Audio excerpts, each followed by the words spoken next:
Թերթերն արձանագրում են փաստերն ու իրողությունները, մենք կարդում ենք, ընտրում եւ ներկայացնում ձեզ Բարի լույս 5-րդ տարիքի ուղիղ եթերում Մորագիրն է։ Արարատի քաղաքապետ Ասլան Ավետիսյանը հերթական սկանդալում է հայտնվել։ Հրապարակի տեղեկություններով կրիմինալ պատմություններով հայտնի ԿՊԱ-ական քաղաքապետի դեմ հակակոռուպցիոն կոմիտեում քրեական վարույթ է նախաձեռնվել, որն առնչվում է համայնքային հողերը օտարելուն։ Թերթին պատմել են, որ Ավետիսյանը թեև քրեական վարույթով կարգավիճակ դեռևս չունի, սակայն առաջիկայում հնարավոր է որպես մեղադրյալ ներգրավի, վարույթը նոր է նախաձեռնվել եւ մեղադրյալի կարգավիճակում գտնվող անձ չկա։ Արմլուրի փոխանցմամբ 3 գիշեր Արմավիր ՔԿՀ-ում երկրորդ մասնաշենքում մի քանի խցեր ժամը 21:00-ից ընկած ժամանակահատվածում քրեակատարողական ծառայության դիմակավորված անձինք կատարել են խուզարկություններ։ Եվ միջազգային նորություններին անդրադառնանք։ ԱՄՆ-ի կողմից հրթիռային հարված է հասցվել Իրանի Մարքեզ նահանգի Խոմեյն քաղաքի կենտրոնում գտնվող դպրոցին, հաղորդում է Մեհր գործակալությունը։ Եթե Իրանը որևէ բան անի Հորմուզի նեղուցով նավթի հոսքը դադարեցնելու համար, Միացյալ Նահանգները 20 անգամ ավելի ուժեղ կհարվածի դրան, քան մինչ այժմ հարվածել է, գրել է ԱՄՆ նախագահ Դոնալդ Թրամփը Truth Social սոցիալական ցանցում։ Առաջարկում եմ ծանոթանալ մամուլի նորություններին, որից հետո կներկայացնեմ մեր հյուրին։ Հրապարակը գրում է. Հայոց ցեղասպանության թանգարան ինստիտուտ հիմնադրամի եւ աշխատակազմի համար այսօր վճռորոշ օր է լինելու։ Կամ կընդունեն հիմնադրամի տնօրեն Էդիտա Գզոյանի դիմումը աշխատանքից ազատվելու վերաբերյալ, կամ կոլեկտիվի բարձրացրած աղմուկն ու պայքարն իրենց դերը կխաղան եւ կհրաժարվեն որոշումից։ ԿԳՄՍ նախարարը պարտադրել էր ցեղասպանության թանգարանի տնօրենին դիմում գրել, ազատվել աշխատանքից, սպառնալով, որ եթե ինքնակամ չգրի, իրեն կազատեն։ Նախարարությունից ըստ լուրերի պաշտոնական պատճառաբանությունը եղել էր այն, թե իբր Գզոյանը պատշաճ չի վերահսկում Ծիծեռնակաբերդի հուշահամալիրի շինարարությունը, որը ի դեպ վերջինիս ֆունկցիաների մեջ չի մտնում։ Իրական պատճառը, սակայն, տիկնոջ քիչ թե շատ ազգային գործունեությունն է։ Գզոյանը միջազգային հարթակներում ակտիվ է ցեղասպանության ճանաչման գիտական հոդվածների տպագրման ուղղությամբ, ինչն այս իշխանությունների սրտով չէ։ Գզոյանի ազատման հարցը հատկապես հասունացել է ԱՄՆ փոխնախագահ Ջեյ Դի Վենսի Հայաստան այցից եւ ցեղասպանության հուշահամալիր այցելելուց հետո, երբ ավելի ակնառու դարձավ այս իշխանության ապազգային դեմքը։ Անցած շաբաթ տնօրենը հակված է եղել Անդրեասյանի հորդորով դիմում գրել, բայց կոլեկտիվն ընդվզել է, նամակ են ուղղել վարչապետին։ Նամակը վարչապետի գրասենյակից վերահասցեագրվել է ԿԳՄՍ նախարարին։ Թերթի տեղեկություններով այս օրերին իր լիազորությունները վայր է դրել նաև Հայոց ցեղասպանության թանգարան ինստիտուտ հիմնադրամի հոգաբարձուների խորհրդի նախագահ Ռայմոնդ Գևորգյանը, սփյուռքահայ հայտնի ցեղասպանագետը։ Կոլեկտիվում մոտ 1 շաբաթ է աշխատանքը կատվածահար է, չնայած Գզոյանն աշխատակազմին հորդորել է բնականon հունով աշխատել, սակայն թերթին ասել են, որ նրա հեռացումը շատերի համար ճակատագրական նշանակություն կունենա։ Տնօրենի քայլին ուրիշ մասնագետներ էլ կհետևեն, հասկանալով, որ թանգարանը գոյատևելու հեռանկար չունի, եթե ԿՊ-ն առաջիկայում վերարտադրվի։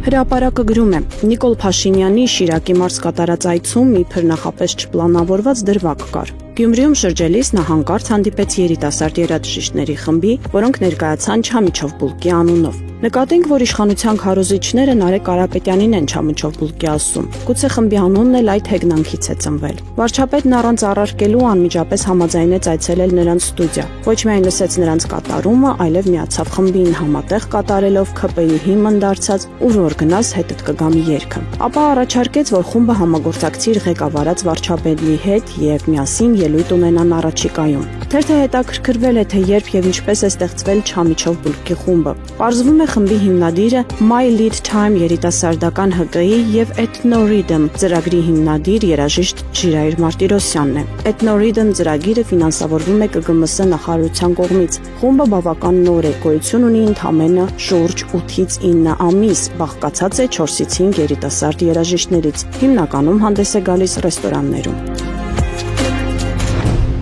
Փաստը գրում է. Վերջին շրջանում չափազանց ակնհայտ է գործող իշխանությունների եւ Նիկոլ Փաշինյանի որոշակի պասիվությունը հայ առաքելական եկեղեցու դեմ հայտարարված պատերազմում։ Փաշինյանի այս պաուզայի գործում բավականին մեծ է եղել ոչ միայն նախընտրական տրամաբանությունը, այլ նաև ԻՌԻ-ի օրերս հրապարակած հարցումը, որի արդյունքներին փաշինյանական իշխանությունն ավելի վաղ էր ծանոթացել։ Մասնավորապես 2026 թվականի փետրվարին անցկացված հարցման արդյունքներով հարցվածների 61%-ը գոհունակություն է հայտնել Հայ առաքելական եկեղեցուց, ընդ որում 2025 թվականի հունիսին այդ ցուցանիշը կազմել էր 58%։ Սա վկայում է, որ գործող իշխանությունների հակաեկեղեցական արշավը, հոգևորականների դեմ իրավապահ գործիքակազմի կիրառումն ու այլ ճնշումները Փաշինյանի ցանկալի արդյունքները չեն տալիս, նույնիսկ ընդհակառակը։ Թերթի տեղեկություններով սա չի նշանակում, որ Փաշինյանը դադարեցրել է հակաեկեղեցական արշավը։ Հակառակը, հիմա անցել են տակից գործելուն, մասնավորաբար ՀԱԷ ֆինանսական շարժերին հետևելով, կեղտեր գտնելով, մի խոսքով շոշափելի դոսիեներ հավաքելով, որպիսի պետք եղած ժամանակ նոր ուժով հարձակվեն եկեղեցու վրա։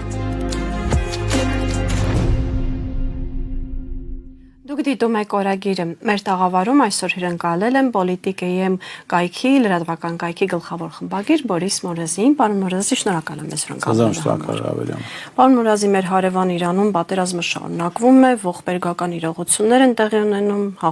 մեր գործակալությունը հաղորդում է մեկ այլ դպրոց է թիրախավորվել, բնակելի հարակից շենքեր են վնասվել, զոհերի մասին տեղեկություն չկա։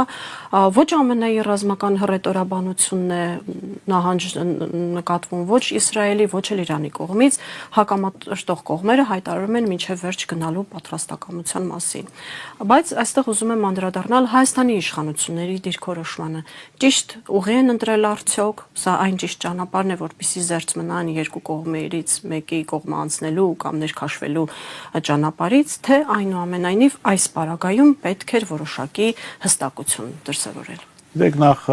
խոսելով պատերազմական գործողությունների մասին, կարծում պետք է արձանագրել, որ Միացյալ Նահանգներն ու Իսրայելը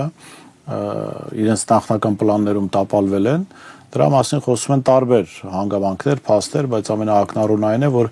Միացյալ Նահանգները պատերազմից առաջ ստիպել էր Հնդկաստանին, Նարենդրա Մոդի հետ հանդիպման ժամանակ Տրամպը ստիպել էր Հնդկաստանին հրաժարվել ռուսական նավթի գնումից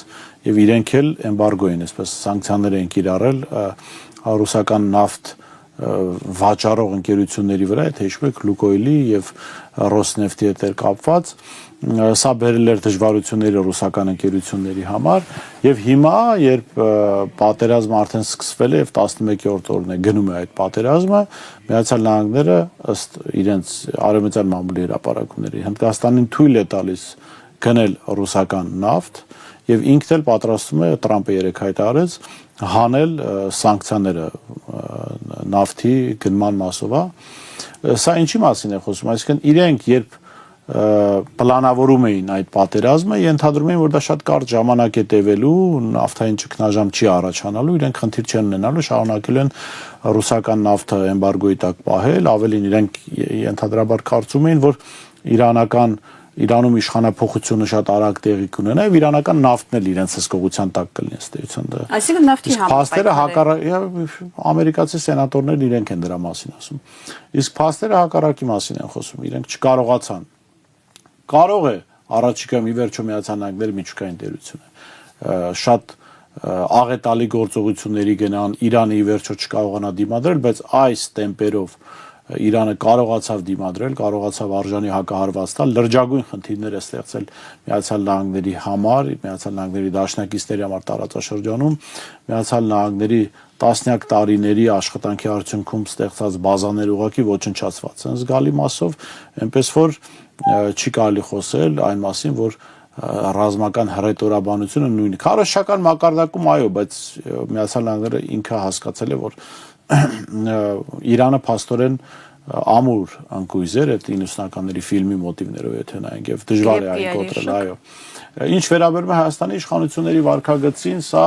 ակնհայտորեն ցույց է տալիս ոչ ինքնիշխան, Հայաստանի շահերով չառաջնորդվող իշխանության վարքագիծ։ Իսկ ինչպեսին պիտի լիներ այդ վարքագիծը, պարոն Մորազի։ Առնվազն մենք պիտի շատ արագ արձագանքեինք Իրանի հոգևոր առաջնորդի նահատակվելու փաստին, բայց հավաքության տեսքով մեզ համար պիտի դատապարտելի լիներ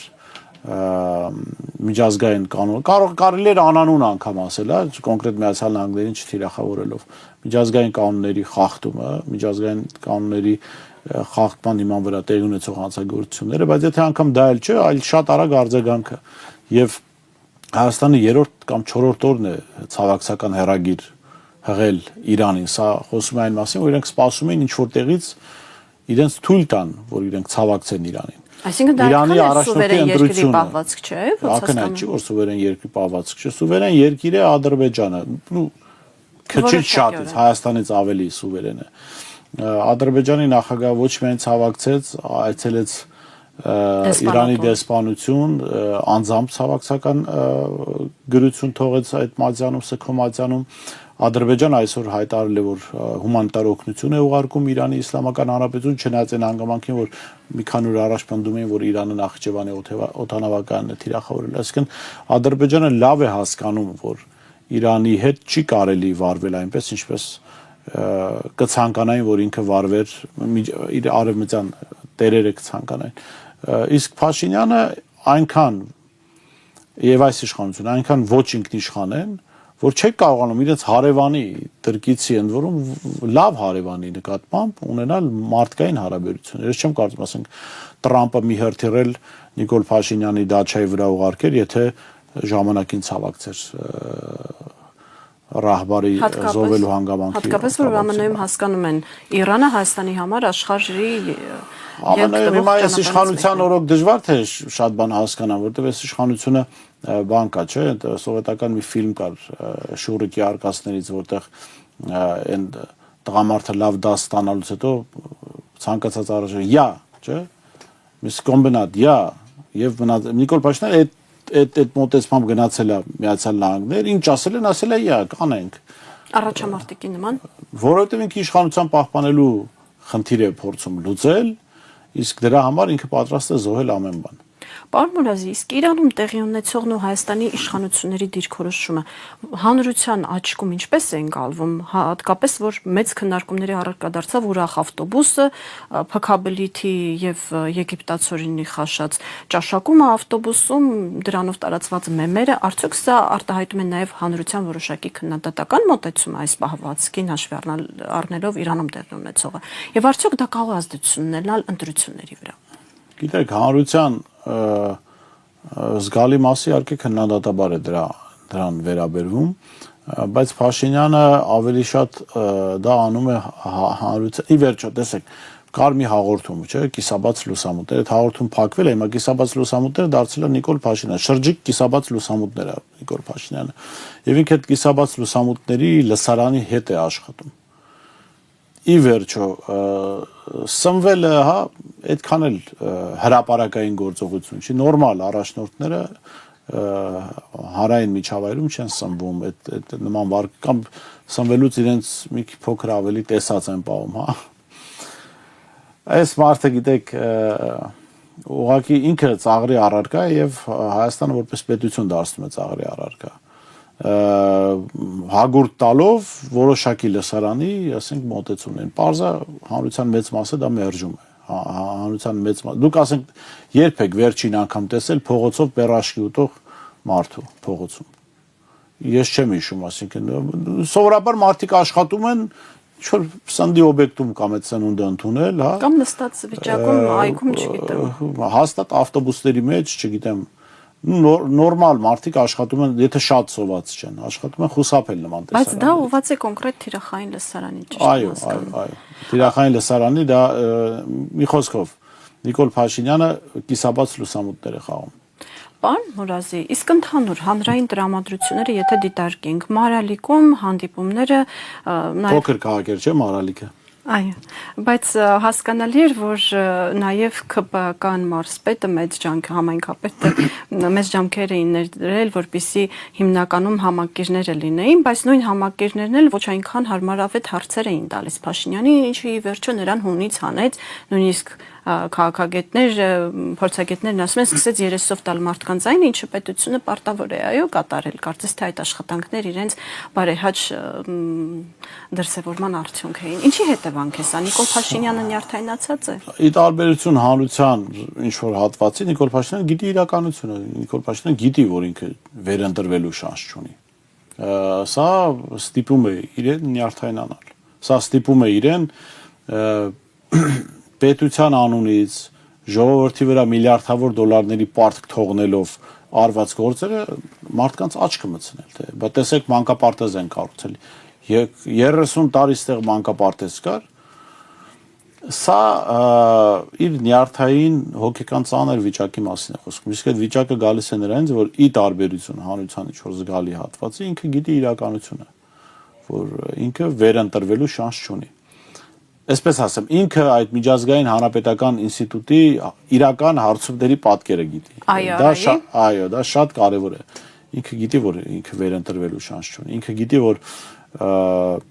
վտանգավոր ճանապարհը միայն կարող է իրեն վերընտրվելու շանս տալ, վտանգավոր ճանապարհը դա օրենքների ոտնահարումն է, ընտրությունների կեղծումն է, անհրաժեշտության դեպքում մարդկանց նկատմամբ բռնություն գործադրելն է, հա։ Սա իր համար, որովհետև դրանք երաշխավորված ճանապարհներ չեն։ Որը մեկը Նիկոլ Փաշինյանն երաշխիք չի տալիս, որ չի կարող տալ, որ ինքը ժողովրդի նկատմամբ բռնություն գործադրեց իր վերընտրության համար, իր համար դա լավ ավարտ կունենա։ Այսինքն վաբանկ է գնալու ամեն դեպքում Նիկոլ Փաշինյանը։ Իհարկե, վերընտրվելու հնարավորություն չունեցող մարդը ուզում է վերընտրվել, վաբանկ է գնում, բա ինչ անում։ Մի հետաքրքիր միջադեպ եղավ ԱԱԾ-ի վրա երիտասարդ տղամարդը մոլոտովի կոկտեյլ շպրտեց, բայց չհեռացավ, կանգնած նայում էր։ Սա բացառիկ միջադեպ է, այդպես նաև նշում է ԱԱԾ-ի նախկին տնօրենը։ Այդ պահին նկարում էր, չէ՞, գիտեր ինքը ինչ է անելու, հա։ Հիմա եւ իշխանամետ մամուլը սկսեց շրջանառել վարկած, որ սա օրինակ ուժեղ Հայաստանի կողմնակից է եւ այլն եւ այլն։ Արդյոք սա կարող է ծրագրված լինել, ինչպես շատ փորձագետներ են ենթադրում, թե պարզապես բողոքի մի դրսևորման ձև է, որ արդեն մարդկանց համբերության բաժակն է լցրել։ Թե սա կարող է խաղարկել նաեւ ընդդիմության դեմ հետագայում։ Սա խաղարկված է, սա խաղարկություն է եւ սա բեմադրված է ակնհայտորեն եւ հենց նպատակը ընդդիմության դեմ գործադրելն է։ Եթե Նիկոլ Փաշինյանին ճար չմնա,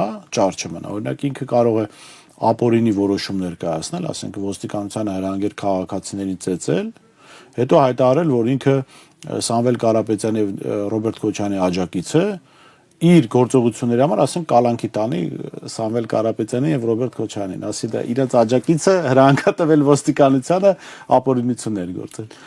Սրանցից ամեն բանն է սպասելի, ակնհայտ բեմականացված դրվագ էր, այսինքն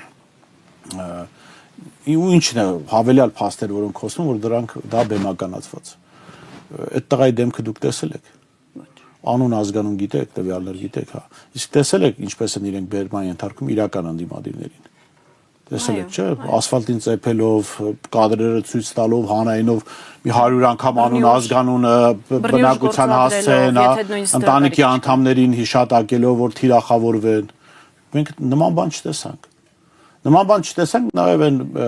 1 տոննայից ավել կոկային բերողների հետ կապված։ Ոչ դեմքերը ցույց տվեցին, ոչ իմացանք, բացի մի օքո անուն որ տվեցին, այն էլ Հայաստանում չի։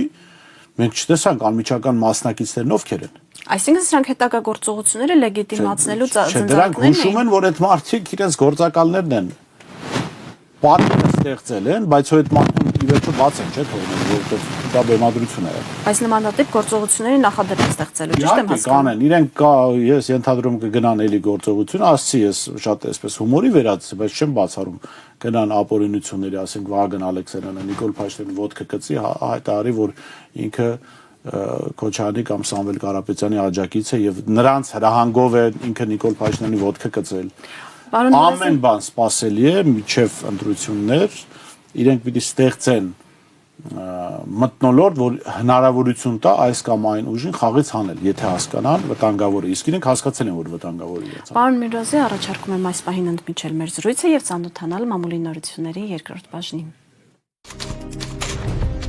Հրապարակը գրում է, ըստ էության իշխող ուժը եռամսյա համաժողով է իրականացնում, որի մեկնարկը տրվել է փետրվարի 13-ին, երբ սկսվեց նախընտրական ցուցակի ընտրության առաջին փուլը, իսկ եզրափակիչ արարը նշանակված է ապրիլի 4-ին, 3 ամիս անց։ Թերթի տեղեկություններով այդ օրը Զատիկի հենց նախօրյակին ՔՊ-ն հավաքվելու է Կալերին Դեմիրճյանի անվան մարզահամերգային համալիրում եւ համաժողովը հաստատելու է ընտրական ցուցակի առաջին 50 համարին։ Մինչ այդ երկրորդ փուլով մարտի 27-ից 28-ին կուսակցության քաղաքացիության կենտրոնական գրասենյակում կրկին ընտրություն կկատարվի, որի ժամանակ առաջին փուլում ընտրված 50 հոգու միջև դարձյալ քվեարկություն կընթանա ցուցակի վերջնական դասավորությունը որոշելու համար։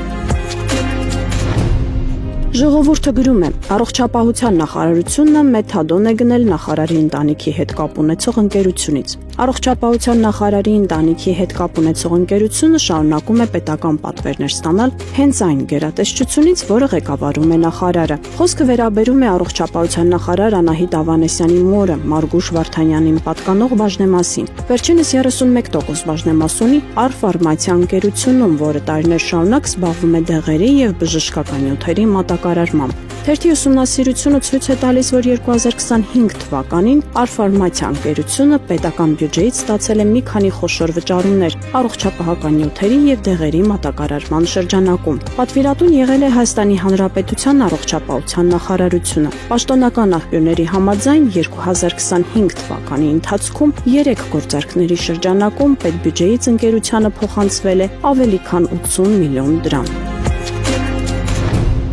Փաստը գրում է. Փաշինյանն ու յուր ԿՊԱ-ականները ներկուսակցական քարոզի անվան ներքո իրականում զբաղված են ամենաիսկական նախընտրական քարոզարշավով։ ՀՀ կենտրոնական ընտրական հանձնաժողովը հաստատել է հունիսի 7-ին կայանալիք ընտրությունների ժամանակացույցը, ըստ որի նախընտրական քարոզչության ժամանակահատվածը սկսվում է մայիսի 8-ին եւ ավարտվում է հունիսի 5-ին ժամը 24:00-ին։ Ու վերջ։ Իսկ Նիկոլ Փաշինյանն ու ԿՊ-ն նախընտրական քարոզչություն սկսել են իրականացնել մայիսի 8-ից 2 ամիս առաջ, այս ամսվա սկզբից։ Այս քարոզարշավի ընթացքում կարելի է ասել ուղիղ եթերում բոլորը տեսնում են վարչական ռեսուրսի հստակ չարաշահում։ Իլրումն Փաշինյանի կողմից իր վարչապետական լիազորությունների չարաշահում եւ վերազանցում։ Ասենք միտեղ հանձնարարում է կոնկրետ անձի չնշանակել մանկապարտեզի վարիչ, ինչը դուրս է վարչապետի իրավասությունների շրջանակից։ Մեկ այլ տեղ դաբրո է տալիս խոշորացված համայնքի ղեկավարին բնակավայրի ղեկավար նշանակելու, ինչը եւս իր լիազորությունների մեջ չի մտնում։ Գումարած տարաբնույթ խոստումներ է տալիս։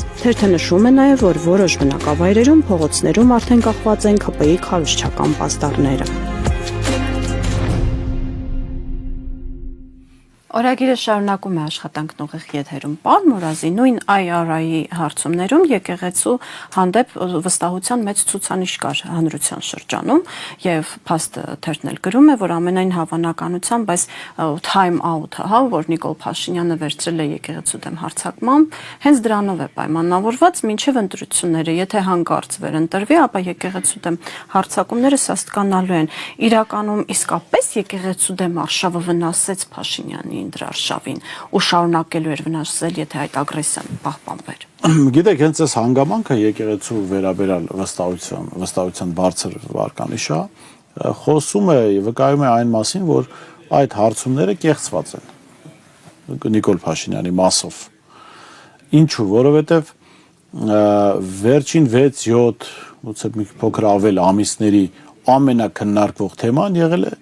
եկեղեցի եւ Նիկոլ Փաշինյան հակամարտությունը, որը հրահարվել է Նիկոլ Փաշինյանի կողմից, չէ՞։ Ու ինքը այդ process-ում առնվազն առաջին փուլում պարտվել է։ Ոնց կարող է հասարակության մոտ բարձրացած լինել եւ Փաշինյանի եւ եկեղեցու վարկանիշ։ Հակասում են իրար, այսինքն։ Իհարկե, ասենք եթե հասարակությունը տեսել է, չէ՞, հասարակությունը եթե բարձր վարկանիշ հասարակության շրջանում ունի եկեղեցին, պետք է Փաշինյանը չունենար։ Եթե ուներ Նիկոլ Փաշինյանը, պետք է եկեղեցին չունենար։ Սա հավելյալ հանգամանք է, ինչ խոսում է այդ հարցման թվերը նկարվել են ուղղակի հրապարակված թվերի մասն է խոսքը, նկարվել են հասարակության տրամադրությունների վրա ազդելու համար։ Այն որ եկեղեցու դեմ ապօրինությունները հարվածել են իրեն, միանշանակ։ Որ ինքը պարտվել է այդտեղ, միանշանակ։ Իսկ այդ ուռճացված թվերով սոցհարցումները շարունակում են հասարակության վրա ազդել, թե հասարակությունը արդեն գիտի ինչն ինչոց է։ Գիտեք, հասարակության մի շերտ կա, որը ուզում է հաղթողի կողմը լինել։ Այդ շերտի վրա իհարկե ազդում։ Մեծ է այդ շերտը։ Զգալի է, չեմ ասի, մեծամասնություն չի, բայց զգալի է, դա կարող է օգնել այս կամ այն ուժին ավել տոկոսներ ստանալ։ Այնպես որ հասարակության հենց այդ շերտի վրա են աշխատում։ Ի վերջո հիմա կան, չէ՞, մարդիկ, որոնք թաղերում հեղինակություններ ունեն, ազդեցություն ունեն։ Այդ մարդիկ քաղաքական առումով այդքան էլ գրագետ չեն, Բայց կարող են օգտակար լինել։ Այո, օգտակար կարող են լինել, բայց այդքան էլ գրագետ չի։ Իրենք նայելու են հարցումներին, որովհետև իրենք այդքան էլ արդեն ասեցի գրագետ չեն քաղաքական առումով եւ նայելու են հարցումներին,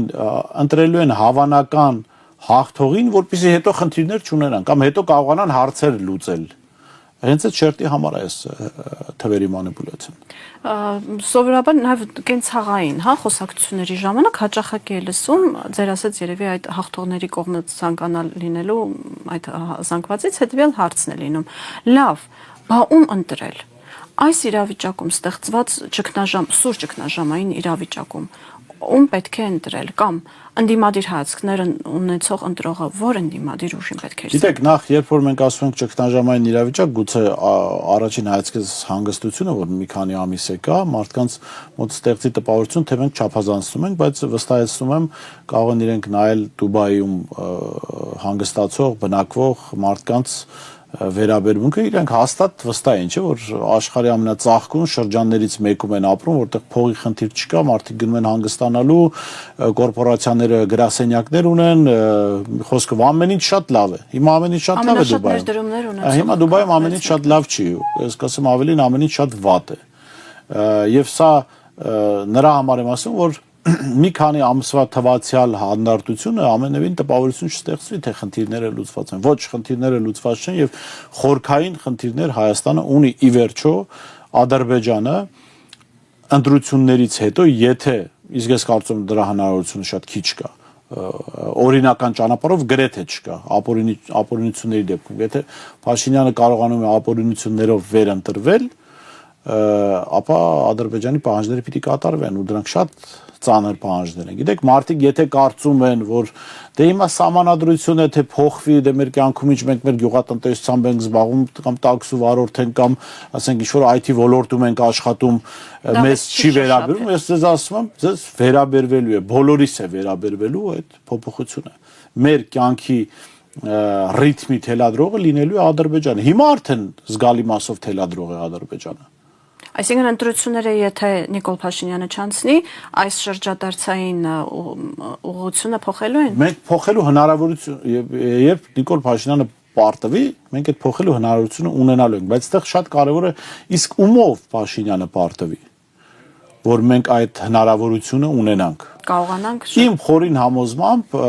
այդ ումովի պատասխանի դեպքում մենք պիտի տանք երկրորդ նախագահ Ռոբերտ Քոչարյանի անունը։ Ինչու։ Ինչու ասեմ, որովհետև պետությունները սովորաբար նման իրավիճակներում հայտնվելու պարագայում ուզում են փորձված մեկին վստահել պետության կառավարումը եւ դրա լավագույն օրինակը Դգոլի օրինակն է, որին խնդրեցին վերադառնալ, որպեսզի Ֆրանսիան այդ վիճակից հանի եւ ինքը կարողացավ դա անել։ Հիմա տեսեք Ռոբերտ Քոչյանը ուզի թե չուզի, քանի որ դեռ չեն հայտարարել իր մասնակցության մասին, ինքը պետք է Հայաստանին։ Եվ սա պիտի գիտակցի առաջին հերթին էլիտան։ Քաղաքական էլիտան։ Քաղաքական, մեր երկրի էլիտան, եթե կա։ Ես մի քիչ խորը կասկածով եմ վերաբերում, որտեղ մենք ունենք այնպիսի էլիտա, որը զգալի մասը, որը կուզենա թուրքական գերիշխանության ժամանակ հարճ լինել, բայց փող աշխատել, բայց հայկական դիսցիպլինա չտեսնել։ Բայց ես հույս ունեմ նաև, որ այդ մարդիկ ինչ-որ պահի խելքի են գալու, որովհետև այդ էլիտան ինքը պետք է ուզենա եւ ինքը պիտի ամեն բան անի, որ Ռոբերտ Քոչարյանը գա իշխանության։ Ինչպես այդ էլիտային բերել այդ գիտակցման։ Այդ էլիտան ինքը պիտի գա գիտակցման, ինքը պիտի տեսնի հետո ինչ է լինելու։ Տեսեք, երբ ես ասում եմ, որ Ռոբերտ Քոչարյանը պետք է Հայաստանին, դա չի նշանակում, որ այն իր կառավարման տարիները, որոնք այո Հայաստանի անկախ պատմության ընթացքում լավագույն տարիներն են եղել եւ անվտանգության եւ տնտեսության եւ ընդհանրապես առաջընթացի տեսանկյունից, բայց դա չի նշանակում, որ խնդիրներ, թերացումներ, սխալներ չեն եղել։ Դուք կարծում եք Դգոլի կառավարման առաջին փուլում սխալներ չեն եղել։ Դուք կարծում եք ցանկացած երկրի ցանկացած ղեկավարի հնարավոր չի քննադատել, իհարկե հնարավոր եւ օբյեկտիվ կարելի է քննադատել, որտեղ բոլոր ղեկավարները սխալներ ունեն եւ սխալվում են, բայց հատկապես մեր տարածաշրջանը եւ հատկապես այս ժամանակաշրջանը մեզ թելադրում է ունենալ ամուր ղեկավար։ Դուք կարծում եք, ես դգոլի օրինակը բերեմ, եկեք տարածաշրջան անենք, հա, դուք կարծում եք Թուրքիայում տենց շատ գոհ են Էրդողանից, չէ՞ բայց այդ էլիտան, Թուրքիայի էլիտան հասկանում է, որ կա խնդիրներ, որ հնարավոր է լուծել միայն Էրդողանի պարագայում։ Դուք կարծում եք Մոջթաբա Խամենեին, որ ընտրեցին առաջնորդ հոգևոր, Իրանում բոլորը ուզում են, չէ, էլիտայի շրջանում, չէ, անգամ իր հայրը նահատակ Խոմենին չէր ուզում, որ իր որդին գա իրեն փոխարինողի դերում։ Հաշվի առնելով որոշ բայց երկիրը կանգնած է խնդիրների առաջ, որը էլիտան հասկացել է, որ Մոջթաբա Խոմենիի միջոցով հնարավոր է լուծել։ Այս իրավիճակի համար Ռոբերտ Քոչարյանը լավագույն։ Հիմա ես ասեմ, Իրաքյան Քուրդիստան կա, որտեղ տասնյակ տարիներ Բարզանիների իշխանության։ Դուք կարծում եք, ես այնտեղ ապրել եմ 2 տարուց ավել, դուք կարծում եք, դες Բարզանից ահավոր գոհ են, չէ, բայց այնտեղ էլ կա խնդիրներ։ Բայց մարդիկ հասկանում են, այս տարածաշրջանում պետք են ամուր ընկույզներ։ Եթե այդ ֆիլմի մոտիվներով ասենք, ամուր ընկույզ, որը կկարողանա տարածաշրջանի մյուս ամուր ընկույզների հետ ժողովրդի խոսքով ասած քյալա տալ, ոչ թե հանձնվել, բան դառնալ, դառնալ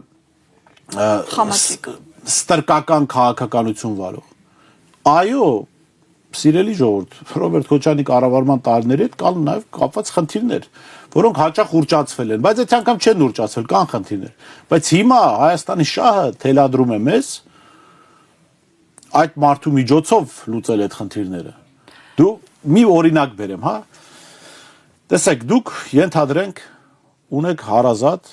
որը պետք է վիրահատվի։ Շատ ծանր եւ բարդ հիվանդություն է, որ պետք է վիրահատվի։ Դուք այդ հիվանդանոցում գիտեք 2-3 մարդու, ասենք։ Գիտեք վիրաբուժին, լավ վիրաբույժ է, բայց դա մի քիչ սառը բան խասյաթ ունի ժողովուրդը ոնց որ կասեր։ Ասենք պերաշկի չի ուտում հրապարակային, սուջուխը չի խեղդում ավտոբուսներում, հա։ Գուցե անցնելուց մի քիչ ձիգ է բարևում։ Գուցե նաև մի երկու անգամ էլ մեքենայով խախտումներ է արել, ասենք գիծատրորել, կարմիր լույսի տակ անցել, արագություն ա գերազանցել, կա այսպիսի վիրաբույժ, ու կա սանիտար այդ հիվանդանոցում, որը կարող է, չնայած կասկածելի է, խախտումներ չի անում, մեքենա էլ չունի, որ խախտում անի, որբ է, կինը բաժանվել է իրանից, երեխաները իր հետ չեն ապրում, խեղճ մի մարդ է, հարիֆի մեկն է։ Հիմա դուք ձեր հարազատի վիրահատությունը կվստահեք այդ վիրաբույժին, որին այդքան էլ ոնց որ չեք սիրում, որտեվ այդ սանիտարի հետ մի երկու անգամ խմել եք։ Թե սանիտարին կասեք, դե որբ տղա է, թող այս հարազատիս վիրահատությունը անի սանիտարը։ Ընդ որում երկու անգամ արդեն վստահել եք այդ սանիտարին, շատ ծանր հետևանքներ ա ունեցել ձեր հարազատի, ասում եք, դե եկեք երրորդ անգամ էլ տանք այդ սանիտարին, թող դե հիմա վիրահատել չգիտի խեղճ հարիֆը։ Մեկ էլ տեսար հաջողեց։ Բայց դե մեկ էլ տեսար, եթե չհաջողեցել, ուրեմն վիրաբույժներ մեղավոր։ Ստեղ շատ բարձ տրամաբանություն մենք, որպես պետություն, շատ ծանր վիճակում ենք, հիվանդության մեջ ենք, վիրահատության կարիք կա, այդ վիրաբույժը իմ խորին համոզմամբ ես փաստերը բերեցի, Ռոբերտ Քոչարյանն է, ոչ թե սանիտար Նիկոլ Փաշինյանը, որի հետ մեկ-մեկ խմել եք ժողովուրդ ջան։ Եվ որի վրա կարող եք մունատ գալ, հետո ասեք դե, բայց կարում ենք, չէ, վրան մունատ գալ։ Հա, կարող է վիրաբույժի վրա չեք կարող մունատ գալ անտեղի տեղը կամ իր մասնագիտական ունակությունների վերաբերյալ, որից դուք գլուխ չեք հանում։ Բայց հաստատ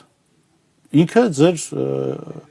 հարազատին փրկելու հնարավորություն ունի։ Պարոն Մուրազի, դուք նշեցիք հետաքրքիր օրինակ Իրաքի Քուրդիստանի մասով, ինչպես է ստացվում, որ քուրդերը, որոնք անդադձգտում են պետություն ունենալ, գիտակցում են պետության կարևորությունը եւ անձնական նախասիրությունները դնում են մի կողմ, հանուն պետականության պահպանման եւ շատ ազգերի մոտ է դա դրսևորվում, բայց մեզ մոտ դա էմոցիոնալ մակարդակում է, հա, ղեկավարությունը։ Որովհետեւ իրենք փափուկ պայմաններում չեն ապրել, ես խոսքը ժողովրդի մասին չի։ Ես ժողովրդին չեմ մեղադրում, ես էլիտային եմ մեղադրում։ Այսինքն էլիտան է մեղավոր հանրային տրամադրություն։ Եվ այդ իմաստով կարող է վստահեմ Ռոբերտ Քոչարյանի մեղավորությունն էլ կա իր կառավարման տարիների հետ կապված, որ պետք է փափուկ պայմաններին չսովորեցնեին էլիտային, հասկանային, որ էլիտան հենց նրանով է էլիտա, որ իր արածների համար պատասխանատվություն է կրում, հաճախ նաև կյանքով այս տարածաշրջանում։ Ասենք լավ, դուք կարծում եք Իրանի նախորդ հոգևոր առաջնորդ Խոմենին չէր կարող փրկել իր կյանքը, հանձնելով Իրանի շահերը, հայտնվելով Միացյալ Նահանգների Ոչ միայն իր լիակատար ընտանիքի կյանքը, իր ընտանիքի, թորների, կնոջ, հարսի կարող էր չէ փրկել, բայց ինքը էլիտա է։ Ինքը ունի համոզմուն, գաղափարախոսություն եւ նվիրված է դրան։ Ինչ կյանքում մարդը ապացուցեց, որ ինքը այդ խնդրի լուծումը այդպես է տեսնում։ Վստահ կարող էր փրկել իր կյանքը։ Հայաց եւ այնտեղ էլ եւ Քուրդիստանում եւ այս տարածաշրջանի ժողովուրդների մոտ էլիտան գիտի, որ ինքը հաճախ կարող է պատժվել իր գործած սխալների համար։ Հայաստանում մենք 30 տարի փափուկ պայմաններում ենք ապրել։ Էլիտան ինչ ուզել արել է, ինչ սխալներ արել է, դրա համար չի պատժվել։ Դրա համար մենք շատ թեթև ենք նայում այս խնդիրներին, որ մեր երկրի շուրջ կան։ Կարծում ենք դե դա այս անգամ էլ կպլստանք, բայց կարող չպլստանք, որպես հասարակություն ու պետություն, այո։ Դրա համար էլիտան ինքը պիտի խելքը գլուխը հավաքի, որտեղ եթե էլիտան այդ որոշումը ինքն իր մեջ կայացրեց, հա, ժողովուրդը իր մեջ որոշում ունի ազատվել Նիկոլ Փաշինյանից։ Դա քննարկելու առարկա չէ, էլիտան արդեն ավելի ինֆորմացված լինելով, ավելի լավ տիրապետելով իրավիճակը, եթե ավելի լավ են տիրապետում ու ավելի ինֆորմացված են, ինքը պիտի ասի մենք այս մարդու միջոցով է հնարավոր խնդիրները լուծել։ Այո, ժողովուրդ ջան, երկրի առաջնորդին պետք չի սիրել։ Ընդհանրապես պետք չէ երկրի առաջնորդին հարիվ համարել։ Եւ շատ աղետալի են այն ժողովրդի վերջաբանը, որի առաջնորդ է ընտրում մարդու ում ինքը հարիվ է համարում։ Ում ջեբը կարելի է ինչ-որ բաներ գցել։ Վստահ եղեք, այդ ջեբում, այդ գրպանում, տարածաշրջանում այնքան գցողները կլինեն, այնքան բան կգցեն, որ կարող է մենք մի նոր ցեղասպանությամբ դուրս գանք այս իրավիճակից կամ դուրս էլ չգանք։ 8 տարվա ընթացքում բազմաթիվ աղետներ էլիտայի որոշելիքն է, ժողովրդի իր մեջ որոշել է Նիկոլ Փաշինյանից ազատվել, Նիկոլ Փաշինյանը դրա մասին գիտի, էլիտան պիտի որոշի ումով ազատվել եւ սրանով է պայմանավորված, որ Նիկոլ Փաշինյանի իշխանությունը քարոզչական անընդհատ թիրախում պահում է Ռոբերտ Քոչարյանին։ Տեսեք, Ռոբերտ Քոչարյանը եթե իշխանության լինի, ես վստահ եմ ինչ որ փուլի, եթե ես լինեմ լրագրող, ես կքննադատեմ եւ սխալները կնկատեմ, հա, բայց այս պայի շահը դա է թելադրում։ Պարոն Նորազի, շնորհակալ եմ հետաքրքիր զրույցի համար։ Այսօրվա համար այսքանը սիրելի հեռուստադիտողներ, օրը թող բարի լինի։